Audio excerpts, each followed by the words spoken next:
Hello, Phil Swann again with another edition of Together. It's good to see you as we look at bringing together well-being, good mental health, and the Christian hope.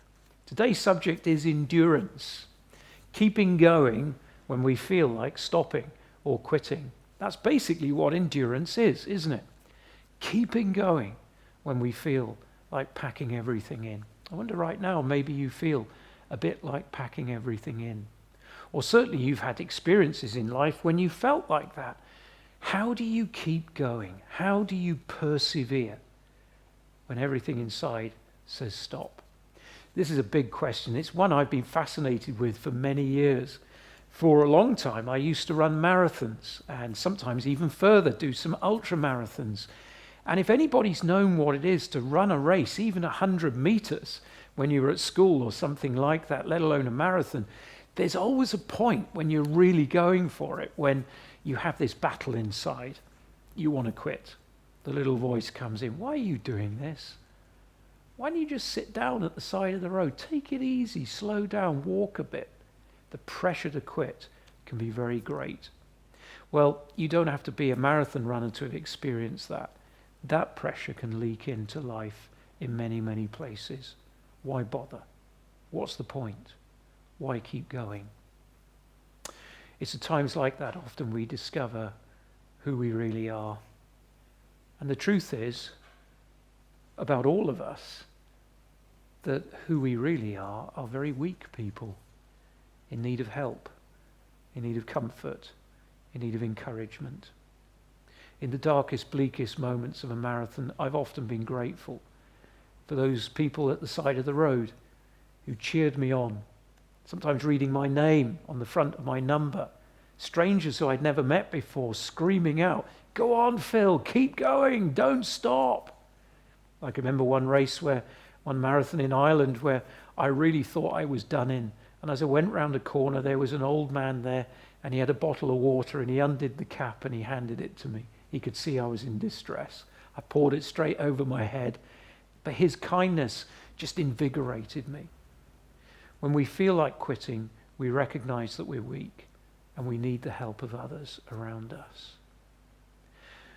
These Together little videos are really about showing you that the ultimate help, which can come to any human being, is not found from one another, though that can be very great. And it's important to recognize that. We can be a great help to one another. But as great as the help we can be to each other is, or may be, there is someone else whose help is far greater. And that, of course, is God. And I want to remind you today that in all the struggles of life that you experience, and those times when you feel like quitting, there is always someone there who is greater than our difficulties and greater than our troubles. And it is the Lord. And he is kind and he is generous. And no matter how much we've messed up, he tells us to call out to him. Indeed, more than that, to go to him in the full knowledge that he will not turn us away. It's an extraordinary offer, isn't it?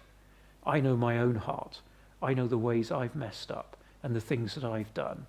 And quite frankly, there have been many times when I've thought, well, if I was God, I simply wouldn't want to have anything to do with someone like me. And maybe you feel like that. Maybe you find yourself saying, well, you don't know the sort of person I am. You don't know what I've done. And of course, it's true, I don't. But what I do know is that God's invitation for us to find comfort and strength to persevere, well, it comes to us in the form of an absolute offer, irrespective of who we are, however much we've messed up. You might say, well, where's the evidence that God really cares?